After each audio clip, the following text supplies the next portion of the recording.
Hare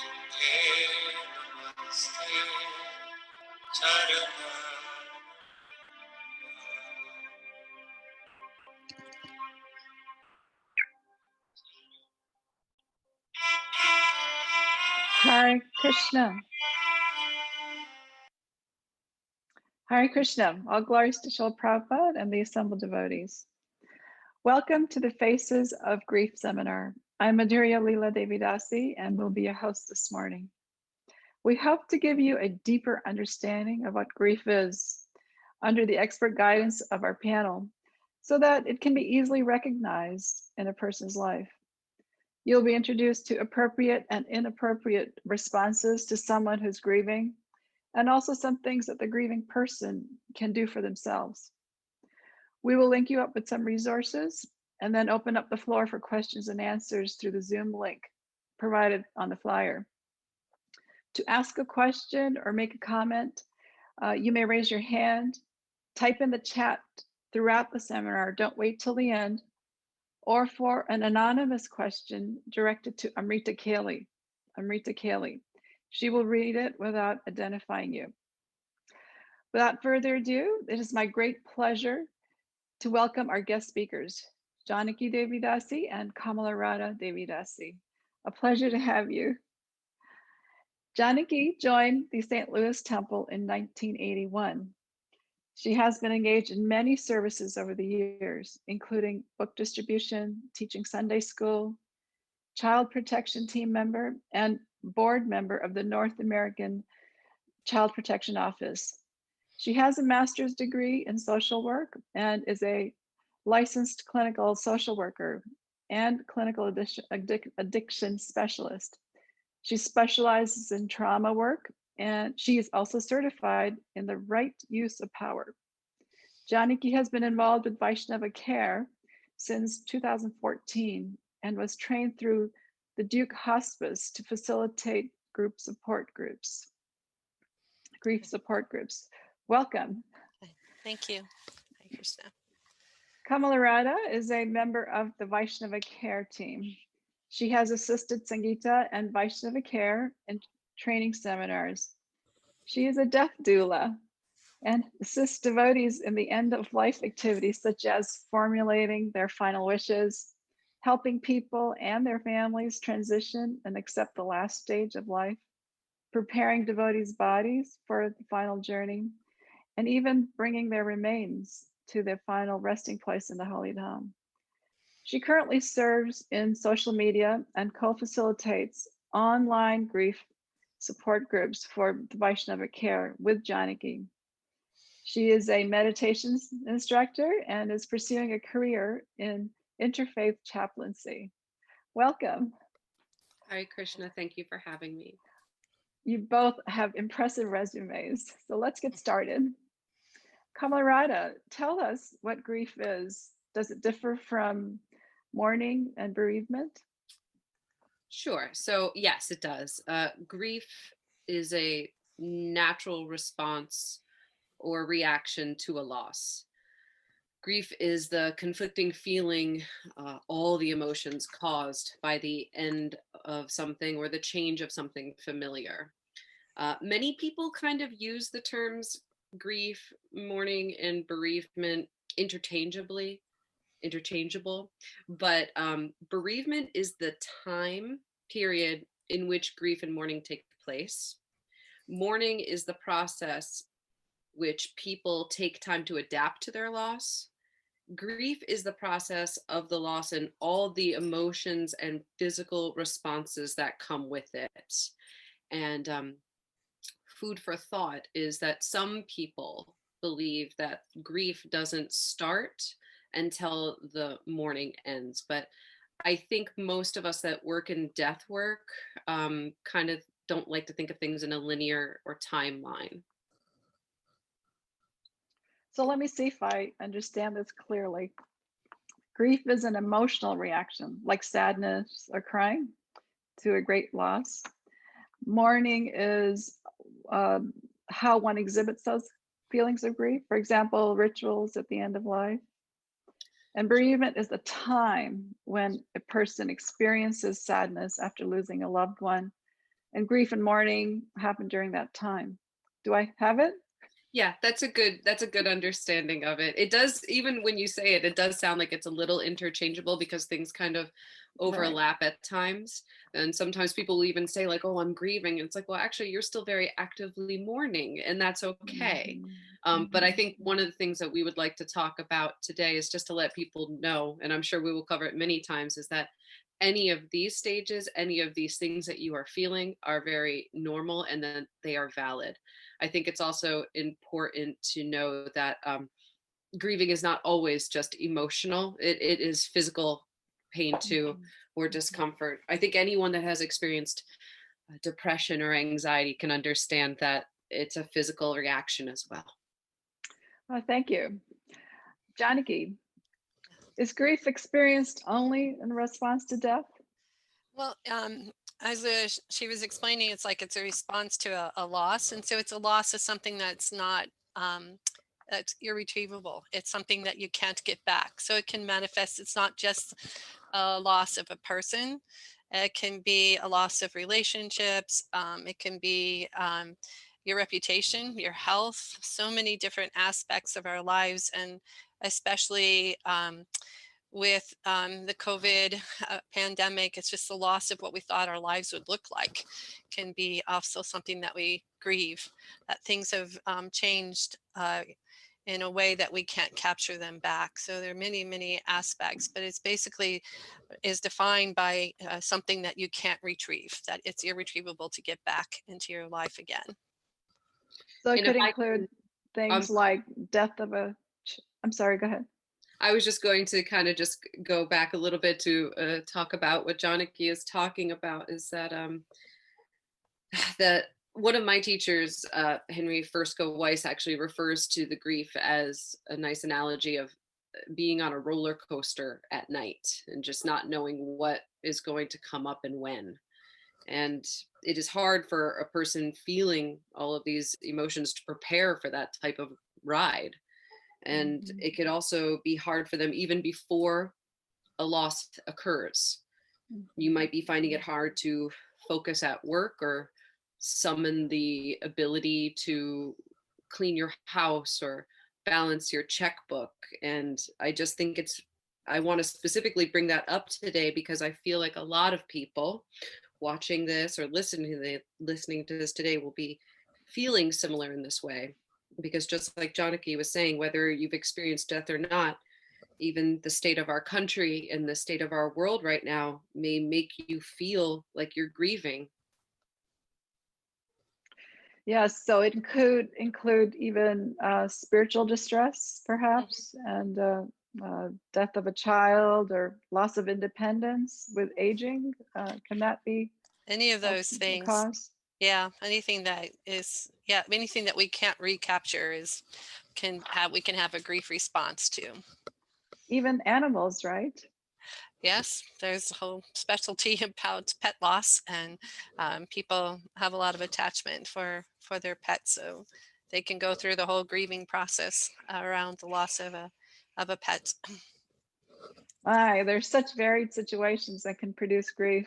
Even something as simple as moving into another house can cause that, yeah. So the next question is addressed to both of you, Janaki and Kamala Radha. What could grief look like in different people? In other words, does everyone grieve in the same way? The answer is no, that everybody has different response. There's different, we know that there's different stages of grief that people can go through, but it doesn't mean that it looks the same, even the different stages, whether it's always very personal and very unique. Children grieve differently than adults grieve. From adults to one adult to another, it looks different.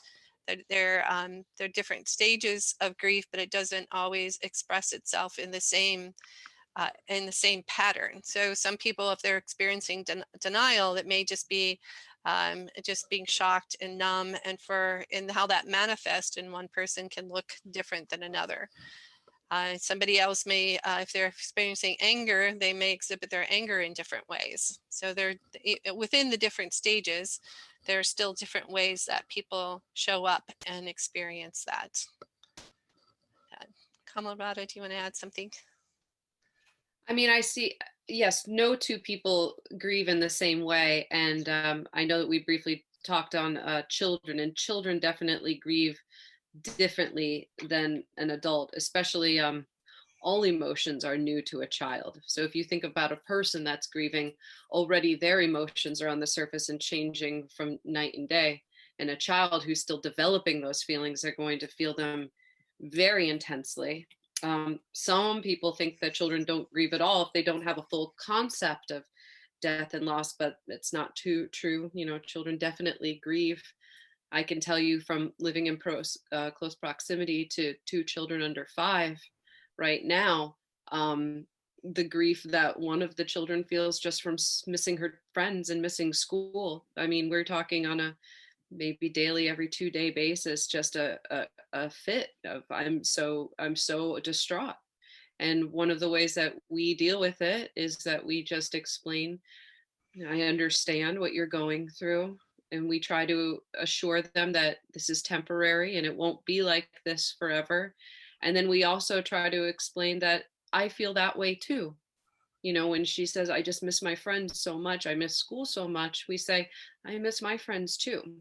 Because you want them to understand that these feelings are not unique to them, that they are not the only ones going through it, that you need to just kind of let people and children know that this is valid and that it's a normal feeling. And they don't express it the same way, right? Or they won't talk about it like adults do they? Well, it depends. Some children kind of grieve in spurts, they say. Specialists will say children grieve in spurts. People will tend to adults will tend to sit and try to understand it. And even that, it's like there's no understanding it. You just have to kind of let it be. Children will let it happen, but then have to immediately move on to something else. There was a woman recently that was talking about, she lost her husband to COVID and they have a 5-year-old. And that every morning the routine was the child would jump into the bed and mom would give little kisses and dad gave a big smooch. And so the first morning, the child jumped in the bed and mom did the little kisses. And then he said, okay, kiss like daddy did. And so she did a big smooch and he just went, it's just not the same, mom. And they both cried. But then the child immediately jumped out and wanted waffles, where the mother still needs to stay in bed and sit with what she's feeling. So children, I think most of the time people think it's in spurts. I would say that also let them feel whatever they are feeling and let them express their grief. I would say that if your child is not showing any signs of grief, and Janaki, I will probably defer to you, is that that might be when you want to have someone speak to the child if they're not, because they can tend to internalize a lot. And if they're developmentally going through stuff, you want to make sure that they're on the right track. Does that sound something similar, Janaki? Yeah, it's like they are, depending on the developmental stage, they're going to have different needs to be met. And even though they might not be expressing it outwardly, they probably are still experiencing it in some way. So just making sure that they have some ways and they have the freedom to talk about it, but also not to push it on them, not to force them to speak about it if they're not ready to speak about it. It's like play therapy and art therapy are great avenues for letting children to show their grief and release some of it and move on with it. We did we did a memorial service at the temple in Hillsborough a couple of years in a row where we just did a lighting of a candle. We'll speak a little bit about different services. And one thing that I really noted one year, so what we did is we just named the person. Everybody had a candle. Everybody named the person they wanted to mourn. And then we lit the next person's candle and as they lit it, they said the name they wanted. And we went around and many, many children joined in and they named their grandparents and different people in their lives. And it was really powerful. So they became a part of the whole thing together. but they also got to share in a way that they, in community, which was really helpful for them. Nice. Are there any books that would be helpful for children who are grieving or have suffered a loss? I mean, there are a lot of books about grieving for children. I would just tell people if they're interested in that they should take a look. I think Scholastic themselves make a really good list. I think it's an interesting topic to bring up because, childhood is 0 to 18. So you're talking about a lot of scope. Like, are we talking about a grief book that's like a board book for a child, or are you talking for something more for like a teen? There are a lot of books out there right now, and they're all very beneficial. I don't know if Sangeeta is in our group right now, but I know it's a dream of hers that she could write a devotee Vaishnava children's book on grieving, and I really hope she does. Yeah, that would be really, really useful. Yeah. Thank you. So Janaki, are there certain stages a person goes through when they're grieving? There's been some stages that have been denied, and again, it's not linear. It's like people can loop around in those stages, but the ones that we know a lot about are denial, anger, bargaining, kind of depression, acceptance, and one that that's being explored a lot more now is called finding meaning. So, like, what is this now that I've had this life? What does that mean? How do I move forward in life as I go from this? So, in denial is what it sounds like. You're just in shock. You're not believing that it's happening yet. Anger can look different ways. It can be anger towards self, anger towards others, anger towards God, anger towards life in general, even the person that's passed away. I know my mother experienced that when my father passed away, that she was angry at him that he did so, because he was only 56, and it was a great loss for her. But it's all considered normal. The bargaining piece, if I'd only done this, but if that had happened, instead. So, and eventually one begins to accept it and to move into finding some meaning in their life as they continue on the journey. So they continue to move forward with it. And how can depression show up? What kind of signs, symptoms would you have? Well, things that we typically associate with depression, which is there might be some isolation, some loneliness, more crying, sleep issues, poor appetite. Those kinds of things can show up for some. So as we were talking earlier, it's not just the emotions, but it's the physical symptoms. So people may have different things showing up in their body as well as the emotions. And so, and the more we tend to not process it, the more it tends to show up in the physical manifestation. So it's really important to move into our grief and not try to skirt around it. So there's a word called spiritual bypassing. So not thinking I've got this ticket, I have all the answers, so therefore I don't have to go through this process. And what can happen then over time is, because you have all this unprocessed grief, because you've thought that you were beyond having to process it, then it can accumulate over time, and then at some point it can become overwhelming. So it's really important to just go with it, step in towards it, and understand what the emotions are, be curious about it, and just be open to what it is. And as well as not judging others, not judging ourselves for where we're at and where we think we should be at, because we are, we're devotees, and we know they're not the body and all this. So not beating ourselves up with the philosophy or others with the philosophy. Yeah, that can be a really important point for the devotees, and even to just admit that they're going through grief, because it's not the thing to do. Mm-hmm. Yeah, Thank it's a you. very important thing that we discuss that openly and in a loving manner. It's part of our loving exchanges, right? Is that we reveal our heart to each other. But when we talk about detachment and attachment in Krishna consciousness, we're not talking about, as your husband dies, you just say, well, he's not the body, Mataji. This is your loved one. These are the relationships that we have. And we have that is what, you know, we discuss about when people use the term spiritual bypassing, like, oh, he wasn't the body anyway. This is not helpful. You know, what we know the philosophy, but we are still very attached. We are still very much in this material world and in these material bodies. And the detachment, I think that we is discussed in Bhagavad Gita is more about the detachment of holding on to, you know, things, but, you know, it doesn't actually talk about our relationships. We're supposed to be loving, caring, compassionate people. Very true. And then when acceptance comes, what does that look like in people? What are they, Janaki, or can you tell us what acceptance would look like? It's, you know, acceptance is comes when we've processed it, not, you know, it's like, it looks different than shoving it down. Acceptance is we've accepted that this is now our new reality, and how do I move forward and re-engage kind of in ways I might not have done before.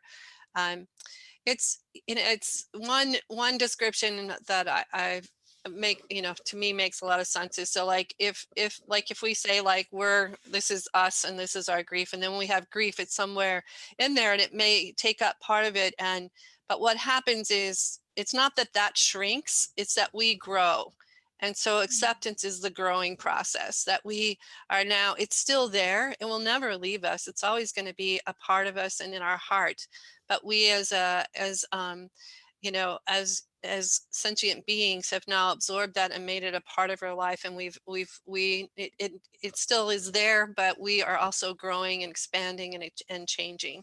And acceptance is part of that, moving more on and expanding our life to include the grief as a part of our experience. Yeah, That's a really important point. Yeah, I think that also, you know, some people as a meditation instructor have come to me, whether it comes from, you know, anxiety or grief, you know, depression, is that usually when people come, even to, let's say, to a grief counselor, they may say something like, I'm just trying to get rid of this. What can you give me that can help me get rid of this? And that's when we have to have the difficult conversation of like, well, I can't take this away from you. You know, what I can do is I can help you learn to sit with it. And I promise you, it won't always sting as bad as it does now. Yeah, I really like that, what you said about you grow bigger. It's not that the grief goes away. So then you mentioned David Kessler, finding meaning. Can you talk a little bit about that? Expand on that? Kamala Radha, do you want to? Sure. Okay. Well, you know what? I was just talking to Sangeeta yesterday because we did a nice seminar for the ISKCON Vaishnavi Sangha for Latin America. And so I'll use myself as an example of finding meaning. For some of you that may not know me, I am a mother and was a mother. And I had a daughter who was special needs. And she passed away due to her condition when she was 11 months old. And she was oxygen dependent, feeding tube dependent. She was fairly disabled. And it was a very confusing time for me and my ex-husband, because you feel relief that she's no longer suffering, but you're also sad that she is not here. And the grief was very complicated. And it's what really made me start to answer the big questions. Why am I here? Why do bad things happen to good people? And it took me many years of soul searching to figure out why and how. And I thank her every day, because of her, I became a devotee. And I found the devotees and I found Krishna consciousness. And for me, it was the first time in my life that I felt like I had answers that were helpful to me. And I devoted my life to helping others. And I used to say, I'm glad that this helped me, but how can I dovetail this into my service? How can I take my grief and my pain and my loss and help others? And then I met Sangeeta and I took her Vaishnavas CARE training, and I was like, this is what I'm meant to do. This is what I'm supposed to do. I'm supposed to help devotees heal from this process. And I've devoted myself to helping as many people as I can. And so I would say this is a good example, or an example, of finding meaning through loss. I mean, there are definitely others. Another one that Sangeeta always uses is Mothers Against Drunk Driving. If any of you that went to school in America are familiar, you know, this was started by a mother who lost her child to a drunk driving accident. I believe it's like, I think it was like prom weekend or homecoming or something like that. And then she started this foundation that every year, you know, when every school has a prom or a big dance, they come and do seminars, and they show them the dangers of these things. And I remember my high school for prom, they actually had a broken car that they put right on the front lawn as like a reminder of how precious this life is. This is another good example of taking your grief and death and finding meaning through it. Really nice examples. And thank you, Kamala Radha, for sharing your personal story. And we can see that you have really grown, and we are benefiting from your growth. Thank you. Thank you for allowing. So this was really informative. It's good to know that one can go back and forth between the stages of grief, and not everyone necessarily goes through all those stages either. And so grief certainly seems to have many, many different faces. I was wondering if you could, in a practical way, both of you, Janaki and Kamala Radha, can you help us understand in a practical way what are some appropriate and inappropriate things to say or do with somebody who's going through the grief? Yeah, definitely. I'm going to let Janaki lead, but we love talking about what to do and what not to do. So the main thing is not being judgmental about where somebody's at, and allowing them to experience what they need to experience. And, you know, it's like sometimes they may be angry, and they may even be angry at Krishna, and it doesn't make it that that's wrong. It's helping them to be able to let that out and let that process happen. Our scriptures give us great comfort. That's why we read them all the time and we take care of them, but not to utilize them as a weapon, not to beat someone over the head with a particular point. It can be very and just in general, whether devotees or non-devotees, the platitudes, you know, they're in a better place now, they're this or that, is not always the most helpful thing.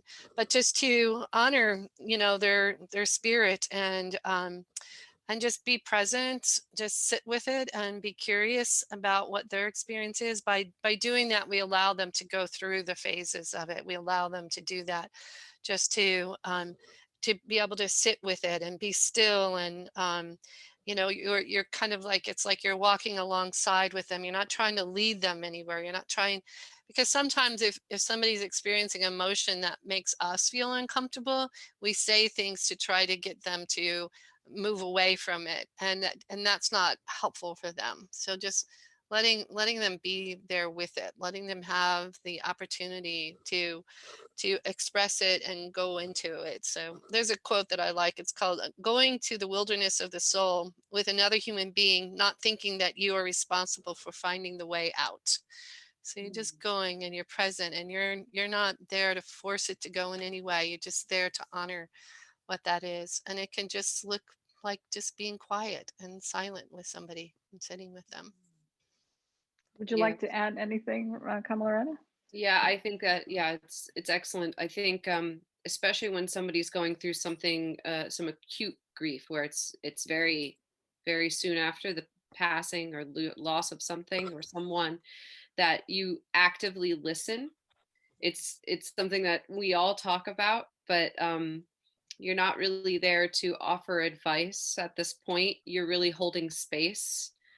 And so all you really need to do is just be present for someone. There was a woman in our community that experienced a great loss, and so many people were there to help her, and that was wonderful. But a few months after, when she talked to me, she said, you know, the one person that I found most beneficial was another woman from our Sangha, who would just come over to her house, and she would just sit on the couch with her and hold her while she cried. She didn't clean her house or watch her children or bring her food. Maybe she did all those things too, but she said the most beneficial was she was just allowed to be with whatever she was feeling. And she never said it's going to be okay or calm down or anything. She just was present for her. And I think that's a very important thing for people. I know I've experienced as the griever, people saying things that they find to be helpful, but I didn't really need to hear it. I really just needed people to be there for me. And I think that's a really beneficial thing that people should know. Definitely actively listening and holding space is the most beneficial thing that you could do. Just be a good friend. Give me some examples of what active listening would be. I honestly, active listening is just hearing you. There's another exercise that's called reflective listening, which is similar. That would be something like, I'm really in a lot of pain. I'm just really having a hard time getting out of this fog. And that's when you would say, if I'm hearing you correctly, you're really feeling it today.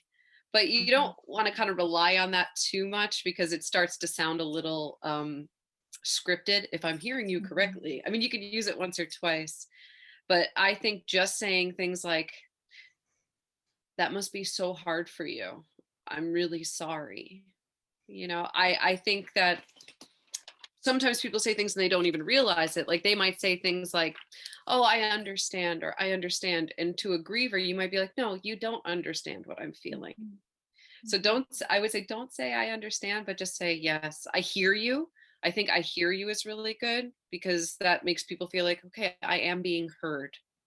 Janaki, do you have the other examples, you think? Well, yeah, what I was coming up when you said that was like that point of like, don't saying like, I know what you must be feeling like. I lost my whatever. And it takes away from them, because we all, even my siblings and I, when my mother passed away, we all experienced it very differently, right? It was the same loss, the same person, but we all had a different relationship.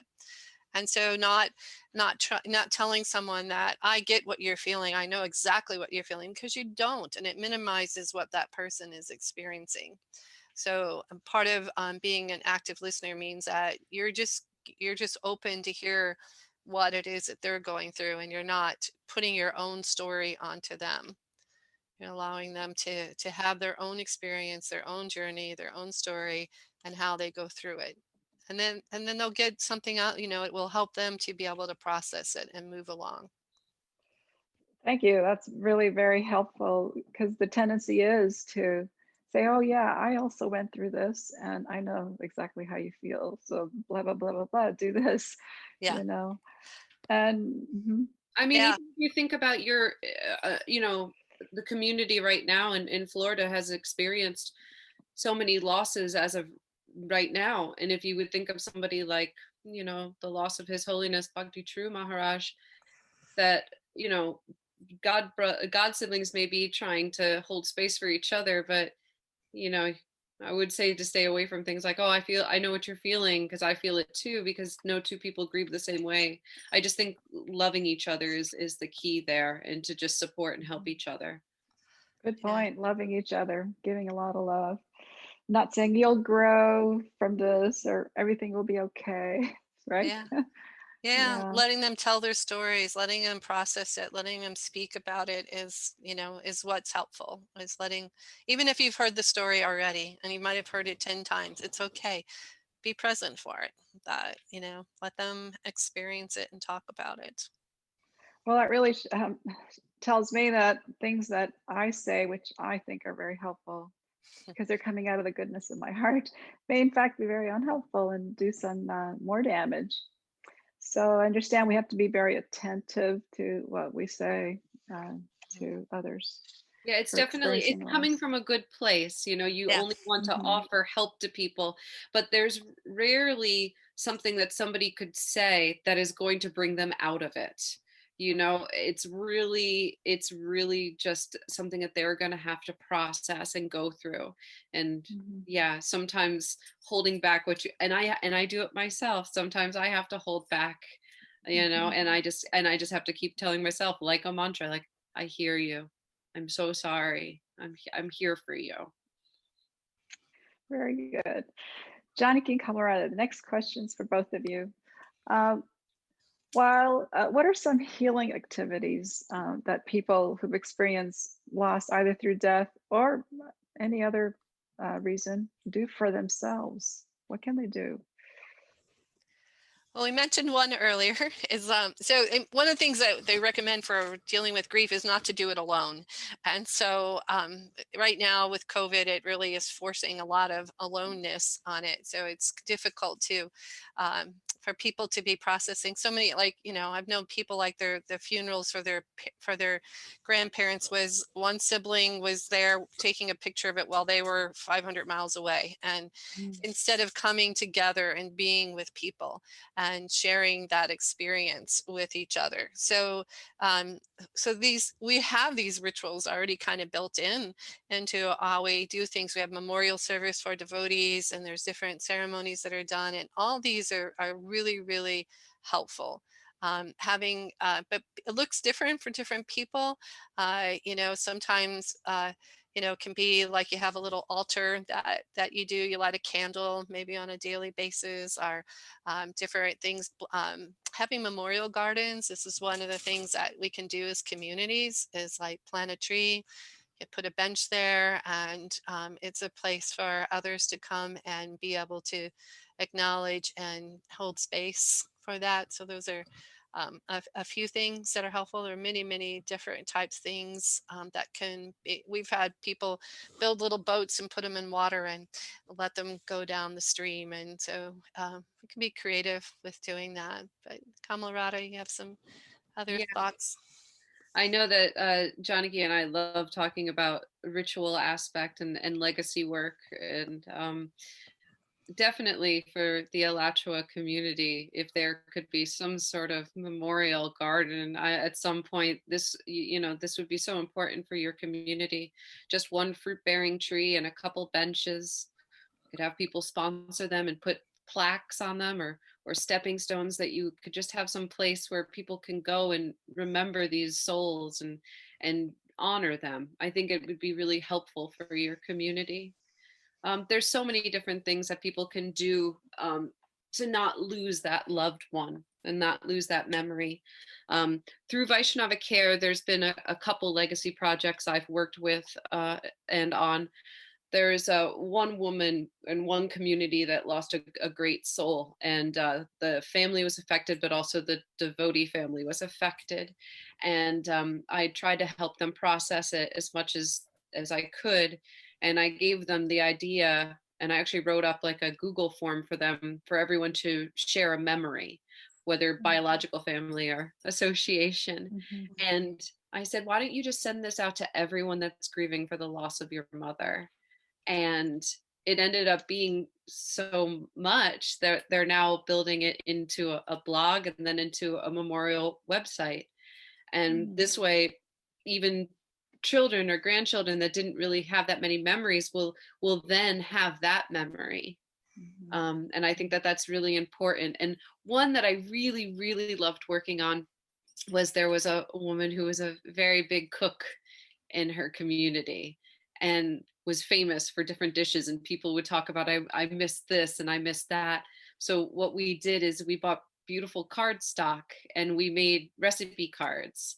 And then I gave them the idea. I said, well, why don't you, whether it's going to be her appearance day or birthday or the day that she left, you make that a memorial, and you can make these beautiful recipes, and so that you can honor her and her memory in a beautiful and loving way. So sometimes it just takes like a little tweak of an idea. And I promise you, it won't always sting. It won't always hurt. You can make it a beautiful memory. Thank you. Are there any suggestions for support groups, or do you offer that kind of service? Oh, sure. Right now, Janaki and myself run the online grief support for Vaishnava CARE. It is on Facebook because we found that to be the biggest network for people. I like to always remind people that it is private and confidential. Sometimes devotees get scared because they think, oh, it's on Facebook, everyone's going to know. But every person in there has to fill out a little form, and they check that it's a confidential, space where you're allowed to talk about your feelings. You can find it on vaishnavacare.org. You can find it on our Facebook, but I can also link the Vaishnava Care support group in here as well, so that everyone can That'd be great. have that. The vaishnavacare.org website also has tons of resources, tons of articles. I would also like to add that, as we talk about grieving, it's also important for us to think about our own life and what we would want. So there are great resources for that. There's information on advanced directives and living wills and things like that. I know even as devotees, sometimes, because we know we're not the body, but we sometimes put these things off. But it's a very important conversation to have, and anyone could go at any point. And so it's good to plan a little bit. So I'm going to put the links here for everyone. Yes, please do that for both Vaishnava Care and the support group. Now, the support group that's online, Facebook, is it with a group of individuals or is it a one-on-one? Right now, the support group is available just as a group setting with different topics that come up every week. I apologize, there's a train going by. Sorry. The material world, what can you do? So right now, the online support group is, we have a topic discussion and people discuss it, how they're feeling. I usually give a prompt at least once or twice a week and ask people to discuss, like just this week we were discussing seasonal grief, seasonal depression, and the changing of the seasons. And does it affect your grief? Does it not affect your grief? And things like this. But me and Janaki have also talked about that if people would be interested in it, we might want to do a support group in a Zoom format like this. We've offered it a couple times, but not that many people have expressed interest in that. They kind of like the open forum, but whatever the community needs, we are willing to work with them. Well, thank you. Janaki, when would somebody need to see a therapist? What? That's there's a couple of things to think about. Like sometimes they might be having a trauma response, like if the person died in a pretty horrific way, and so they might be having dreams all the time about how they left this world, and it's not just grief, but they're really distressed about the process with it, and it gets becomes more complicated for them. So that would be a time when they would need to seek a therapist to get more individualized help. Typically, it's not unusual for it to the grieving process to be a year or more, because it's because that circles back around. So it's you're not really, if somebody can't, function in the world, then they might need more help in that. If they just can't get through the normal activities, they're not eating, they're not taking care of themselves, that would also indicate that is. But if somebody's a year later is still speaking in distress, that's not unusual. That's kind of within the normal range of things. And things that always, and holidays are going to bring up things, different and times of the year. It's normal for it to kind of get up to the surface again when those different times are there. And those are something that, it's good to plan ahead. How am I going to make it through this holiday season? And when this was this, like she was saying, the person who cooked all the time, these particular festivals, that was the festival they always cooked for. So that's going to bring up more for others to experience it. And that's still all within the normal range of things. Here comes, what's his name? Oops. Here comes Nani. So it's, it's, yeah, if you feel like someone's really struggling and they seem to be having difficulty, especially with just meeting day-to-day tasks and things like that, it can, be something to just check into and have them do. But there's a pretty broad range of what's considered normal. Well, thank you. Those are excellent suggestions and very useful for everybody. I think people forget to give themselves time to process the loss, and don't really, they isolate themselves. And I really love this idea of the online support group, especially in the pandemic time where it's hard to get together. So thank you. Before we take questions from the audience, I'm sure everyone's wondering what a death doula is, Kamala Radha. I love it. I have to say, I did this training. I did Vaishnava CARE training with Sangeeta, and I had assisted some devotees, not as they were leaving, but before and then after. But I have been present with a few people as they are actively dying and leave their body. And I had been interested in studying to be a hospital chaplain. And I thought, I'll do this death doula training just as like some background. And I ended up falling in love with this service so much that I was like, maybe I want to stay here for a while. And so anyway, so if people are familiar with a birth doula, most people know a doula is a birthing assistant that helps people come into this world. Well, I'm helping you on the other end. I'm the one that helps you leave. And a lot of it is similar when it comes to the actively dying part. Like sometimes, just like you're assisting someone giving birth, you could be physically assisting somebody as they're getting ready to leave. You could be holding them and rocking them and as they're getting into their, fetal position as well. It's a really beautiful thing.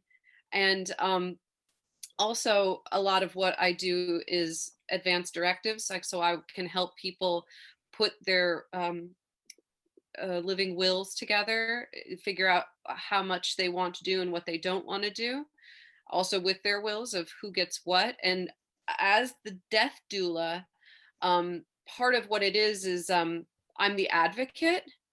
So like if the family's coming in and they start wanting to divide things up, I'm also the one that's like, right now we're holding space for this. All of this can be discussed after, we have plans, but also there's just beautiful ways of helping people come to a happy place in their death, helping them settle unfinished business, figuring out who gets what. Like there's a beautiful story from my training that there was a person who collected sea glass. They loved sea glass. So one of the things that they wanted to do is they strung them all and they hung them in the window, and every person that came to visit them, they'd tell them pick one as a memory. So, I try to work as much in death positivity as I possibly can. If you think of life as the seesaw, one end is birth and one end is death.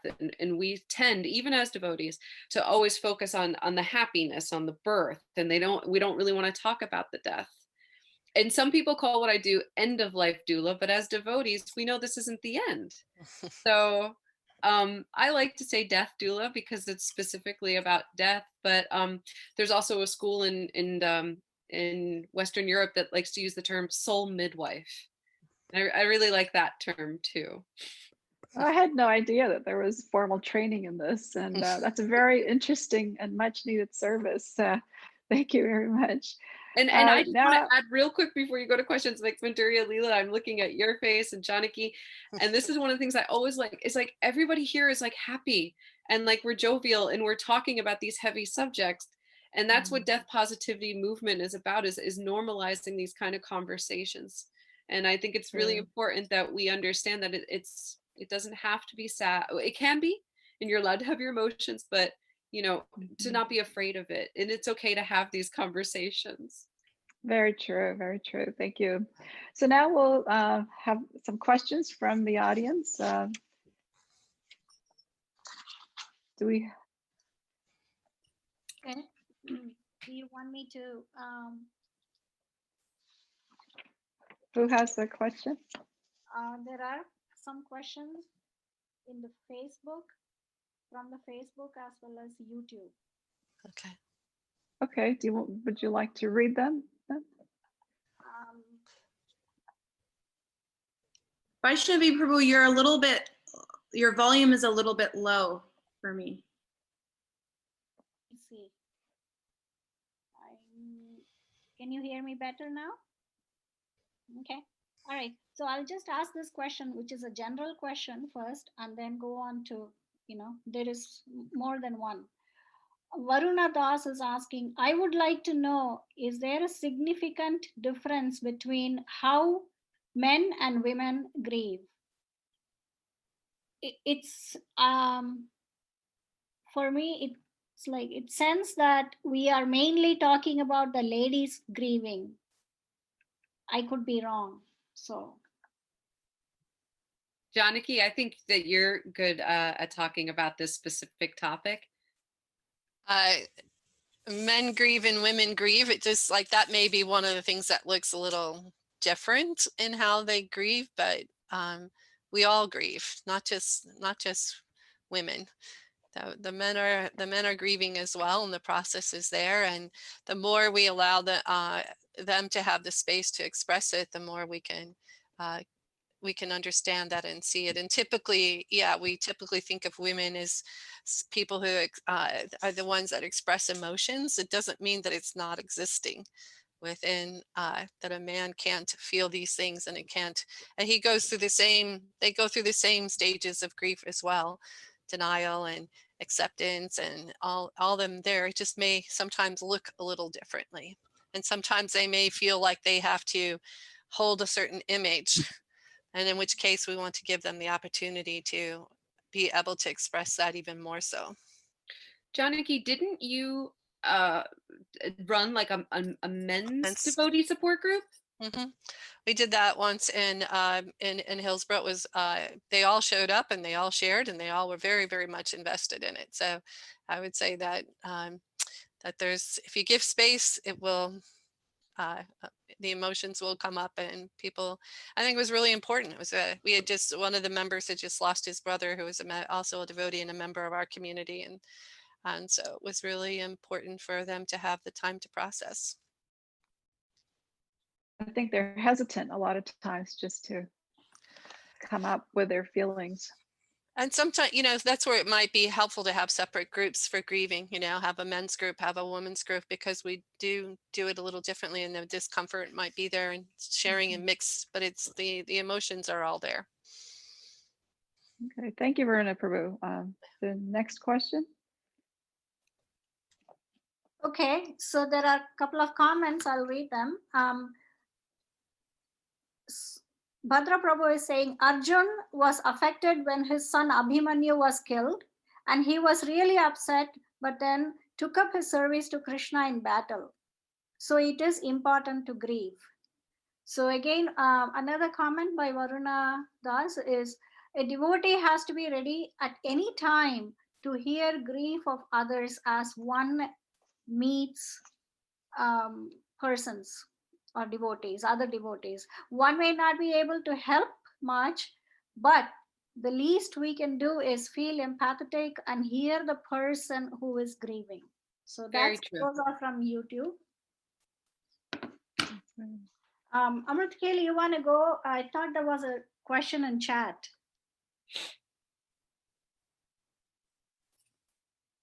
I didn't see a question in the chat. I want to thank you both so much. This has been just wonderful. There was a comment about anticipatory grief and wanting to talk about that a little bit. Great. Do you want to start, Janaki? Oh, I think you're muted. You can start, and then I'll. Okay. So, anticipatory grief, people may even be feeling that right now. It's grief before the loss occurs. I think we briefly talked about it in the beginning of this. So you may have a loved one, as an example, that is gotten a formal diagnosis and is now going on to hospice, which is like basically the last 6 months. And even though they are still present, you may still just be grieving the soon to be loss. So you may still be exhibiting all of these things, even though they're still present, because you know that it's going to happen. And it's very common, and the treatment is still the same, is that you're going to let them feel what they're feeling, because it's completely normal and it is completely valid. once again, to use that roller coaster analogy, you know, a lot of people, when they are grieving, they feel like they're going crazy because their emotions are on the surface and they're changing very quickly, up, down, left, right, sadness, happiness, depression, crying, you know, they're all over the place. And that could be happening even while the person is still here. And so it's just very important to let everyone know, I know you feel like you're going crazy, but this is what it feels like, because it's just a very upsetting situation. And that grief can be for the individual who has the disease and his family members Absolutely. or friends. Absolutely. And it can also be, I think, what do you think? Could it be in response to, you know, a loss of job that's maybe coming up, or maybe a relationship that's not going well, you know, things like that? A divorce, you know, a move, a loss of job because because of COVID. I mean, a loss of a sense of normalcy. You can all be grieving. I mean, we're all grieving collectively, individually and collectively. These are real things. And even in anticipation, because people are losing their jobs, or so financial, that means financial problems, like that. Absolutely. Their lives can be changing at any time. We all have some anticipatory grief for we're all going to face death at some time. So what is that going to be, and what does that look like? Some of us get noticed and some of us don't, but it's all going to And happen. even spiritual life factors into that for somebody who's getting close to death. Can you talk a little bit about that? It's, someone's going through that process.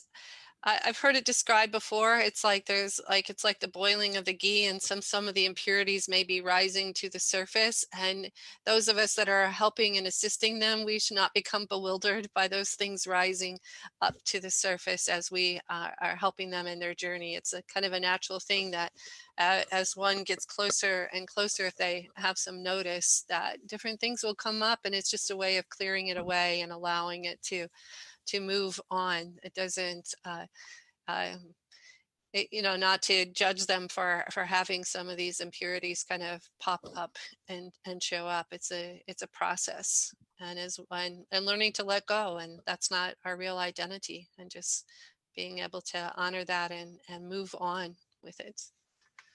Well, even the individual who's dying, say, may feel, I wanted to accomplish XYZ in spiritual life, and I'm not there.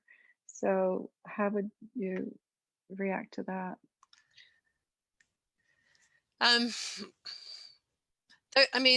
Those are sometimes just the rasa that they have with Krishna. I wanted to do so much more. It's like, it's not a bad thing that I want, this is what I anticipated and wanted so much to be able to do and couldn't accomplish. It's that feeling of separation from a service. It's not a negative. It's it's like your soul is going to go on. You'll have opportunities again to serve your spiritual master, to serve Krishna. Just kind of reframing it for them. So beautiful. It really is beautiful. That's great, Janaki. It's such a good reminder, because for the person who is getting ready to leave, and if we're talking about the stages, from a devotee perspective, like if we talk about bargaining, what does bargaining look like? Well, oh, Krishna, if I only had so much more time, I wish I could go back. If you give me more time, I'll go to Mangalarti every day, it's true. These things will happen. And you may even experience doubts. And I think this is really important for devotees to understand, because they may feel scared to reveal their heart in that way. I practiced, Krishna consciousness for 40 years, and now that I'm dying, I'm wondering, I'm having doubts, and they may not want to talk about that because they're embarrassed. I think it's very important that you have a loving relationship where you could talk about that with, and especially if you have someone that can tell them your doubt is part of the stages and that it's a normal reaction, but you deep down know the truth, and you know what is real. And I just think it's, one of those things that you have to explain that normal, valid feeling to them, and let people reveal their heart in a confidential setting. I think that's Good very point. important too. Yeah. We don't want anything to Good end up point. on Dandavats. If somebody reveals their heart to you as they're getting ready to leave their body, Yeah. you take that with you. Very important point. Any other questions out there? Looks like Sundari has a question. She has her hand up. Hey, Haribol, everybody. Hare Krishna. I wanted to go back a little bit to the comment about anticipatory grief. That was me who was talking about it. And it was more, I'll share a little bit about our family. It's a little similar to Kamala Radha's story. We have a special needs little girl. She just turned 12 last Sunday, so that's really, she's a very sweet child, and her health is pretty decent for her condition. So we've been living with anticipatory grief for 12 years. And recently, we have support groups on Facebook, and we've lost quite a few children recently. And it's something that has definitely happened pretty regularly since her birth. It's a reality for us. And my question is, how do you live with it for so long? It takes a toll. Mhm. And it feels like it's easy to become a bitter person, to feel isolated, to not know how to take care of yourself anymore, or your spouse. Your relationships deteriorate quicker. It's very difficult. So I guess my question is, what do you do when it's long term, when it's years, and could be many, many years of your life? My daughter absolutely can outlive us, and that's a grief in itself, worrying about her and what will happen after we are gone. So if you could speak a little bit towards that. Sundari, I just want to hug you so bad. I'm so emotional. Like, I cannot get through saying anything with even a little drop of emotion without like crying. Yeah. And let me be the first to tell you, it's a completely normal feeling. And like we said, like, you can't compare, the two griefs. So there's no two griefs are the same, but I can tell you from a personal experience that when I was in the PICU with my daughter one time, then my mother was with us, that I was looking very numb at that point. And this was after tracheostomy, G-tube, all of these things. And I just said to my mom, like, I know she's here right now, but I'm grieving so bad because it's just this, she'll never walk down the aisle. She'll never graduate college. All these things that I wanted for her that she'll never have. And it's so hard. It's so hard. And I don't know about you personally, Sundari, but one of the things that I experienced is that I'm in a pediatric palliative care support group for parents, and my daughter left early, and so many got to stay. And then I was experiencing complicated grief because I had envy. Why did my daughter have to only be here for 11 months and some people get to be here with the same condition for 10 years, 12 years? But we don't control the timeline, and it's hard. And I think a lot of people now with COVID understand this expression that we use is called new normal, but I was familiar with this term a decade ago, because as a special needs parent, there is no normal. Everything is this new normal, like having, to vent a G-tube, having to have a suction machine, having, pulse ox on at all time to watch your desaturation rates, all of those things. This is the new normal. This is the only normal I have. And you are actively grieving even while this is going on. It's not even, I don't want to even say it's anticipatory. It may be because anticipatory is because she could leave, or when will she leave, or how will she leave, and what if she outlives us? These are all valid and difficult things to process. And it's a hard thing to sit with on a daily basis. And I'm sorry. I just want to say that. And I know you have a great support system, and I'm always there for you too. But I want to lean into Janaki a little bit to talk about it from from a clinical background too. Thank you. Yeah, thank you for sharing that, and Kamala Radha for providing some support. I think, yeah, this is like versus like in your situation, it's a chronic kind of situation. It's always there. It's not an acute situation. And get support, always reach out.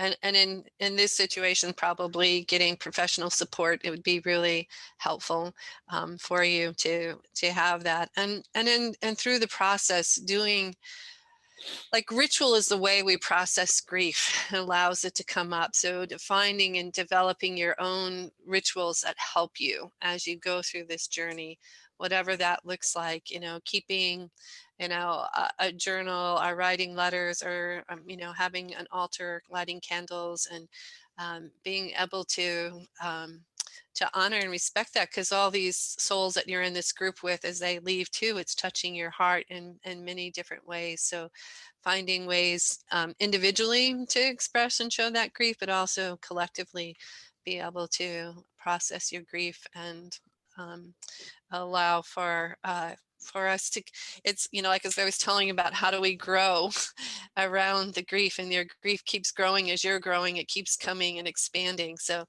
it has more, it takes more energy and attention to the process itself, so that you can continue to move forward and continue to grow and process that grief. And I just wanted to say, I think it's kind of similar to something we touched on a little earlier too, that sometimes people will come to some sort of support or therapy and be like, well, I want this to go. Like, how do I make this go? Like, how do I deal with this day in, day out? And what it is then we help you develop the tools to give you the strength, because you're in the position right now where you have to endure. So what we then do is like, we become the pillars that help strengthen you, if that makes sense. That makes a lot of sense. Sindri, if you want to talk about this, privately, I know you have my number, but I think it's an interesting topic to bring up. But one of the things that I learned with doing family faculty is that, very similar what a lot of parents of special needs children have is a form of PTSD. It's not post-traumatic, because you're living through the traumatic situation currently. Yeah. I can say from my personal situation, right? Like, so much of it was like, oh, there's desaturation, get the ambu bag, get a suction machine. And then, okay, now she's stable. And then you sit down, but you have all that adrenaline. And yeah. I remember going to a museum because I had a caretaker at the time. And halfway through the museum trip with my ex-husband, I said, we have to go home. I can't be here. Like, what if something happens? I'm sure you understand those feelings. Yeah, it's definitely a big part of it. And I just wanted to agree with Janaki Devi that counseling is a very, very needed tool in many of these situations. And it's something that I feel has helped me greatly, both marital counseling and private, just, for myself. Having somebody there that is there just for you is very powerful, where you can talk about the good, the bad, and the very dark, because sometimes these situations you see sides of yourself, like you said, where it was very complicated for you to grieve because you had relief and all these weird feelings that you don't want to have as a parent towards a child, So yeah, I'm an advocate for that as well. Yeah. Thank you so much for coming, and thank you for sharing and talking. I love you so much. Love you too. Bye. Mahavishnu Priya made a comment, taking care of your health, making sure you take care of your health, your immune system. This is really stressful on our body. So don't forget to support yourself physically as well.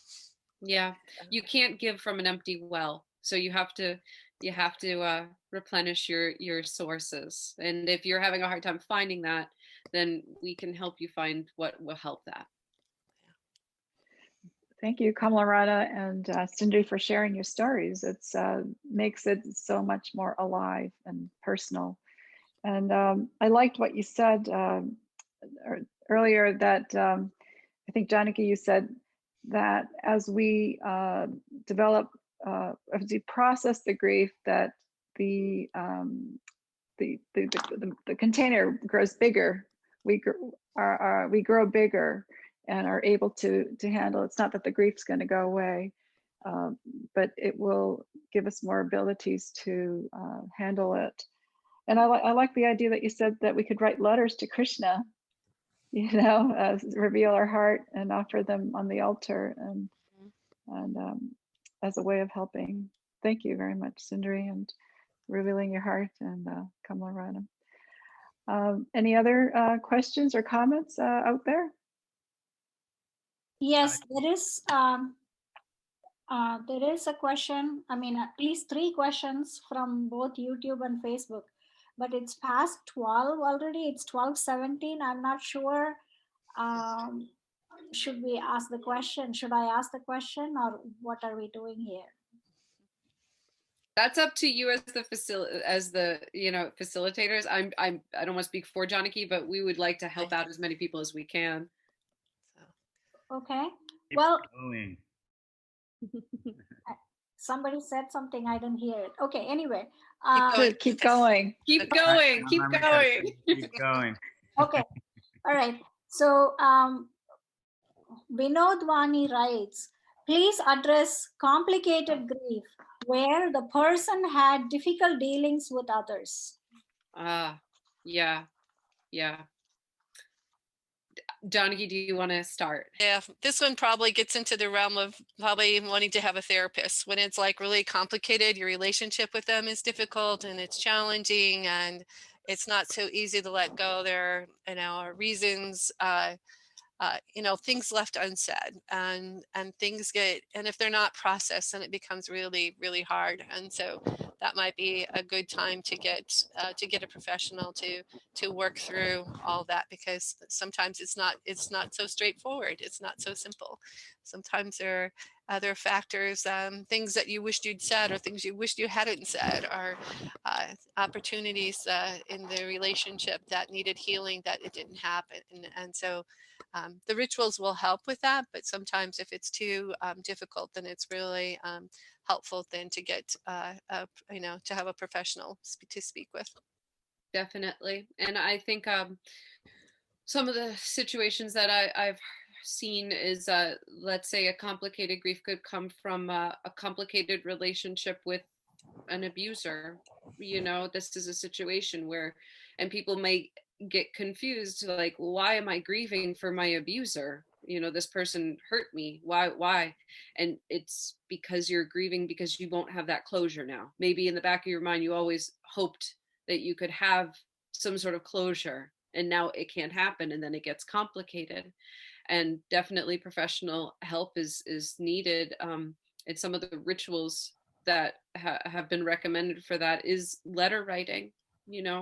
If someone has left that you have unfinished business with, write to them and tell them what they did to you and how it made you feel and how it affected you. I think it's very beneficial. Thank you. Thank you, Vinod Vani, for asking that question. Vinod Vani is also a licensed clinical social worker. Yay! Okay, the next question then, who's that from? You're muted. Mahendrani is asking a question. Probably you were speaking about bargaining. I'm not sure. So anyway, her question is, what does bargaining look like? Yeah, I think we talked about it a little bit before. I think I specifically was talking about devotee bargaining, but in general, bargaining stage would be like, if I could just have a little bit more time, I would do X, Y, and Z. I'd give this much to charity. I'd go to Mangalarti every day, and things like that. Janaki, do you have more talk on bargaining? Yeah, it's bargaining means like trying to make a deal. So you're trying to do a workaround on something. So yeah. Okay. Thank you, Mahendrani. Anybody else there? Yeah, one more. Arun Malik in YouTube is writing, what are your recommendations or suggestions to reduce the emotional effect of sorrows or grief? Sorrows of someone leaving? Sorrows/grief. Grief, okay. How about you, Janaki? I'm not sure I understand the question. They said, what are the How to- techniques to erase it? To reduce the emotional effect of sorrows, what are the solutions? Moving into them. Yeah. Going towards them, not away from them. And, you know, moving towards will help reduce it. It's like if we, you know, if we're afraid and there's lots of reasons not going into emotions, like there's lots of things, but that keeps us stuck. But if we move into it with curiosity and just respect whatever comes up and just honor whatever information is coming for us, then it's easier to let it go. It's the trying to stuff it down that creates it to stay a situation where it stays longer, where it becomes more difficult. So moving into it means that I will, you know, I'm not going to run away from this emotion. I'm just going to step into it and then release it more, you know, mourning and doing the rituals will help reduce it, will help it to go away because it's processing it. It's allowing it to come up. What kind of rituals would help with this kind of grief, this kind of emotion? Well, it's interesting, you know, when, like, if you think of rituals and like if you go on Pinterest and you look at like self-care rituals, as devotees, we practice a lot of them already, you know, like they'll say things like, you know, meditate, chant, you know, and so this is very similar to what we've been kind of talking about, is your devotees like, yeah, but I do that, but how do I get rid of it? And it's like, that's the point, you know, that you really have to sit with it and you really have to honor it and not try to push it away or get rid of it. You just have to let it, like a wave. Like if you're in the ocean and you're going to get smacked by a wave, you kind of just got to let it go over you. You know, you won't always feel the pangs of it, but you have to let it exist as well. So a lot of the rituals, I'm sure that Janaki will talk about it. It is similar, you know. Yeah, same, you know, it's letter writing, candle lighting, Prayers to prayers, Prabhupada, prayers to your deities, prayers to Yeah. Krishna. just Talking to others? talking to others. And well, one realization that I had when I was dealing with you know, some significant sorrow and loss was I was a new devotee, and it was just getting to, I felt of it as a weight. It was getting heavier and heavier, and we happened to have Krishna Balaram deities, and I was like, well, Balaram's the strongest, right? And he's the incarnation of beauty, and also he's so strong. So it's like we tend to think of just giving positive things to the Lord, but also just giving, I can't carry this anymore. It's too heavy for me. And offered it as like an offering to Balaram. And then immediately I felt a shift and a change that, you know, it's like, it was just weighing me down, and I didn't know how else to deal with it. So just offered it up to the Lord and letting him be the one to assist. Janaki, I love it when you talk about that. I love it so much because I really feel like it's like a light bulb moment in my head, because we think about what we offer in our prayers and all these things, and we always think of offering, you know, these nice things, flowers and food, and but it's like, but we're nothing without Krishna. And why can't I offer him my heartache? Why can't I offer him my grief? Because I can't handle it on my own. I need him to help me through it. And I think it's just such a good reminder for people that to give it to God. Mm-hmm. Excellent suggestions, really excellent. Okay, do we have any more? Yes, Amrit Kaylee has a question and a comment, but before that, can I, one more question from Facebook. Haripriya is asking, how do you advise dealing with the loss of a family member during this COVID situation?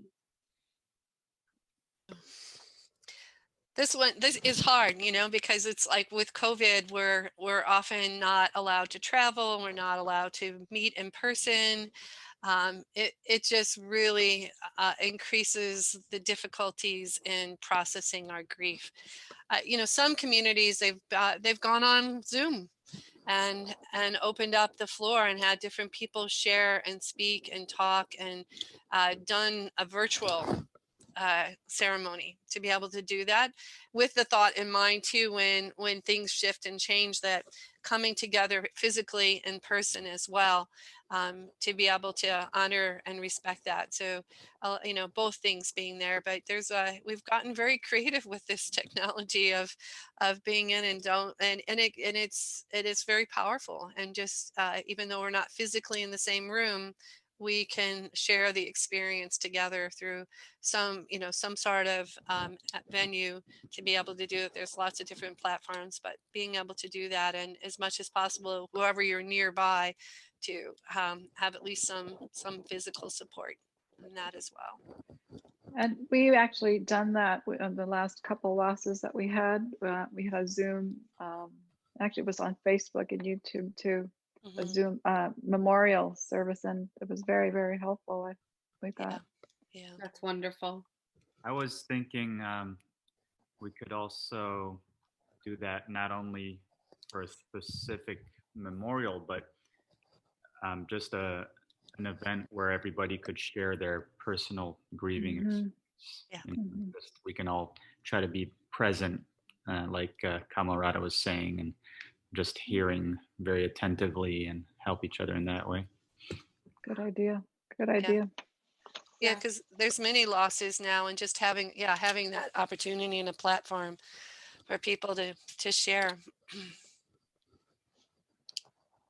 Okay, so Rita Kelly, would you like to ask your question? Thank you both so much. This happens a lot when a topic comes up, and I feel like we have a pretty good general idea of what's going to be talked about, and we feel like we might get some deeper insights, but I feel so brought inside of feelings that I wasn't quite aware of, that I think I have subconsciously, and it's really been tapped into, and I'm just so grateful. Such a practical, important conversation that should continue, just like everyone is saying in our community. One thing I wanted to comment on was that, as someone who's experienced loss and grief, I realized that I felt qualified to support other people by sharing my experience, and I can see how that's really sort of a flub. Like you said, everyone experiences it differently, and we need to honor people's individual pain and not try and help them to feel supported because we're also in pain or we've been in pain, unless they ask for it, I think. But if not, I can see that that's been something that I stumbled over recently, actually. The question I had that I wanted to ask was about this. It's about survivor guilt. My sister passed away a year ago after a year and a half with leukemia, and it was a very, very dramatic experience for the family and for her. And now with holidays and visiting family, we were just with family for a couple weeks. And one thing that I feel is that my grief is less, or it's different. It's very different from my stepmother's.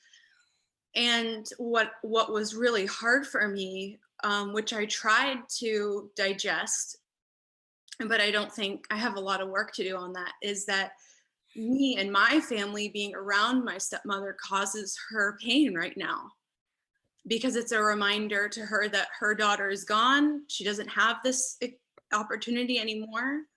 And like even my son having a tantrum would send her, into a place where we felt uncomfortable being there, and we wanted to honor her feelings, but it was also hard for me emotionally. So I'm just wondering if you could touch on that, on any of that. Janaki, do you want to go first? I think, like part of it is, we're all different, and we're all going to experience it at different phases, and we're going to bring up different things for different people at different times. And yeah, and just, yeah, trying to move away from the discomfort, but being able to just meet her where she's at, or meet other members where they're at. And it's not a judgment on, like, I'm feeling it more now than you are, therefore it's more valid. It's like that judgment needs to just let it go, and allow people to process at different time. My father passed away very shortly after my moving into the temple in St. Louis, and but so I was in the ashram and I didn't visit very often, and then I moved away, and I noticed my grief took a lot longer, because I would go home and then it would just be flooded with thoughts of my dad, whereas my siblings were visiting my mom all the time, and so but it didn't mean that they didn't experience as much as I did, or it was just the timeline was a little different because of that. So being around others. And then I still, my aunt whose daughter died in 1979, it's still every time, every Christmas, everything, there's something that she brings up about Patty Ann. It's like, it's and it's in a way, after a time, it's just like, it's beautiful that she can still think of her, and share a memory and do it. So over time, it will look different and shift, but the leaving the judgment on individually and collectively, and you're not at fault for being there, and your son's not at fault for having a tantrum. It's like, he's just being himself, and just finding ways to give support and love in whatever way we can.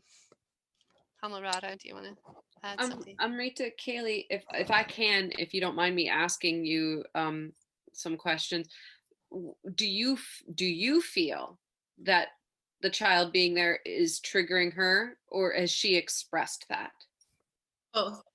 Okay. Well, the conversation happened towards the end of the trip, which I was really grateful for, because it seemed to let things out that were inside, and that helped a lot. But it was clear to me before, and then it was confirmed when we spoke. Well, I'm glad that you spoke about it, because I wanted to know, when I first heard you talk about it, I was wondering if that was something she had expressed, or was that some speculation that you maybe had come to, like that, but regardless, collectively as a family, you're all grieving, and you're all going to be grieving in different ways. And it's not like you or anyone could be like, okay, so I'm not going to bring this child here because it's upsetting it's like everyone's going to have to process it in time. And I felt like you immediately started with the term survivor's guilt. So is that something that you feel like you maybe have a little bit about your sister? Yes. Like that you're here and she's not, if I'm understanding that? More like related to what you said, my presence being a painful reminder to somebody else that they've lost their daughter that they love. Yeah. And I'm just wondering, is that grief? Is that a form of grief as well?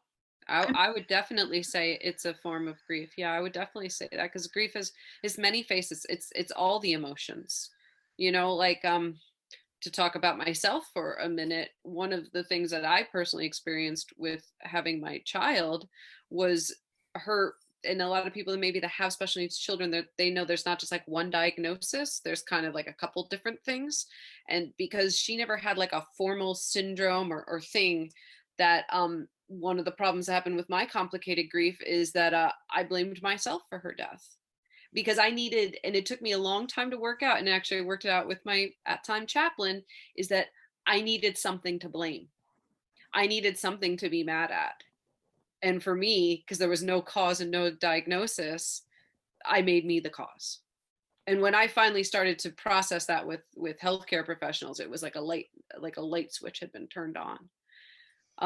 But I mean, these feelings will come up. You might even have a good day and then feel guilty for feeling, how dare I feel good because my sister's no longer here? How dare I feel happy when she's, there, it sounds like a lot, but it is all grief. And it's just really painful right now. And it may be really painful for others in your family more than others. And there's just no right or wrong way. And it's not like if I'm feeling better and she's not, that I'm doing it wrong. You know, it's going to be different for every single person involved.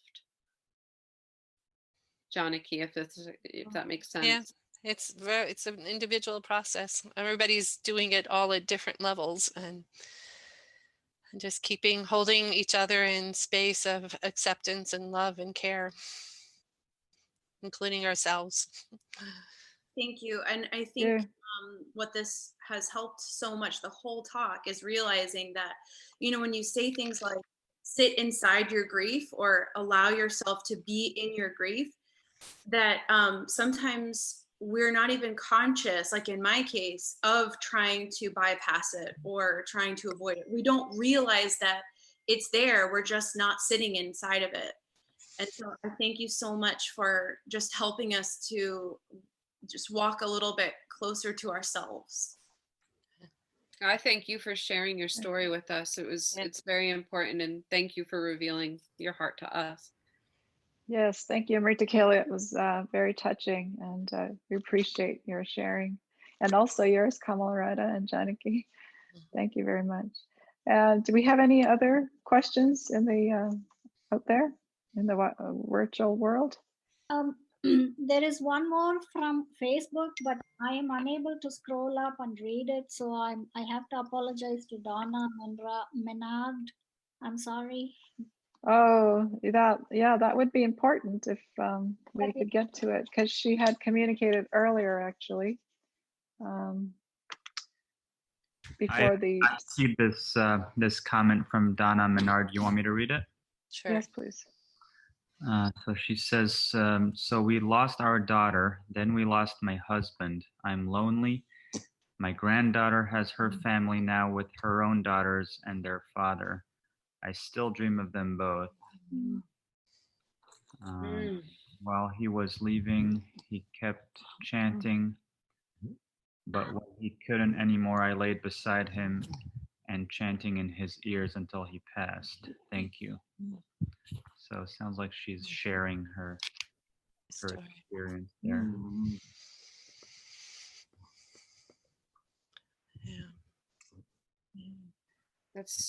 That's a lot. That's a lot to deal with all at one time. Yeah. The more we have at one time, the more support and more care we need, and the more patience we need with ourselves. Till, you know, these are not easy things, and we can't rush them. Just take your time and reach out, get support. Thank you for sharing that with us, Donna. Yes. Thank and you. I think Yes. you know, another teacher of mine, David Kessler, talks a lot about grief, and one of the things that I've heard in one of the classes I've taken with him is this effect of like cluster grief, when you have losses upon losses, and the mind has this tendency to kind of group it together as like, oh, this is loss, this is grief. And since these are both very intimate relationships, they can be honored separately too. And so you can mourn for one and the other. You don't have to lump it together. You're allowed to feel whatever you feel in these losses, and you're allowed to think about one and the other, or vice versa. I just want to kind of just acknowledge that to this person. And I just wanted to say like how strong and how brave you are for, you know, doing that service for your husband too. You know, that you were so concerned about his spiritual well-being that you chanted for him when he was no longer able to. And I mean, that is the best service any devotee could do for anyone leaving their body. And I hope that brings you some comfort in these trying times, that you are doing exemplary service. Thank you very much, Donna.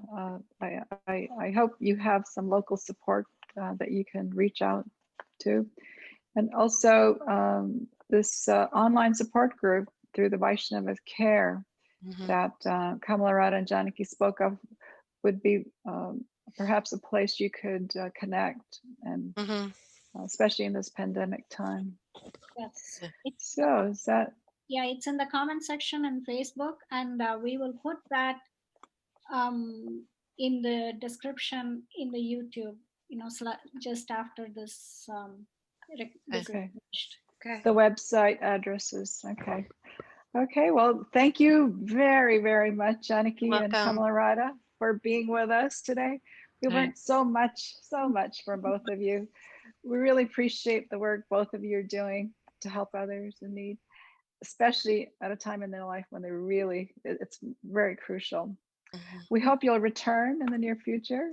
Anytime. And we ask that Krishna may bless you in your service. Okay. Thank you. Thank you very so much for having us. Yeah. Thank you. Thank you. Thank-